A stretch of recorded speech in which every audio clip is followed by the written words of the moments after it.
আদালতের রায় মিলেছে, শপথের অনুমতি মিলছে না, তাই মেয়রের চেয়ারে এখনো বসতে পারেননি বিএনপি নেতা ইশরাক হোসেন। শেষবারের মতো সরকারের প্রতি আহ্বান জানাতে আজ আবারও নগর ভবনে হাজির হন তিনি। বলেন, এবারও শপথ না হলে রাজপথেই হবে চূড়ান্ত সিদ্ধান্ত। দীর্ঘ 15 দিনের আন্দোলনে এখন উত্তাল নগর ভবন চত্বর। উচ্চ আদালতের রায়েও মেয়রের চেয়ারে বসতে পারছেন না ইশরাক হোসেন।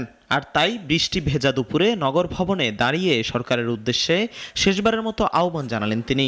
বললেন, এবার যদি শপথ না পড়ানো হয় তবে রাজপথেই হবে আন্দোলনের চূড়ান্ত পরিণতি।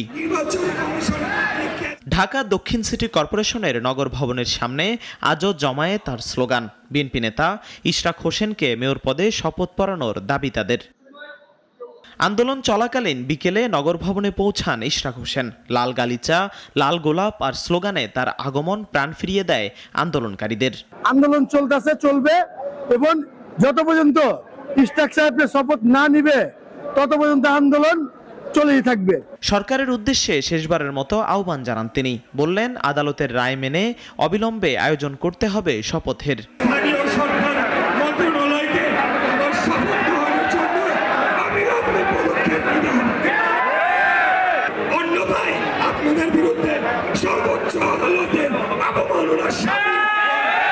নগর ভবনের প্রতিটি গেটে তালা, বন্ধ সব সেবা কার্যক্রম। কর্মচারী থেকে শুরু করে সাধারণ নাগরিকের এই আন্দোলন চলছে টানা 15 দিন ধরে।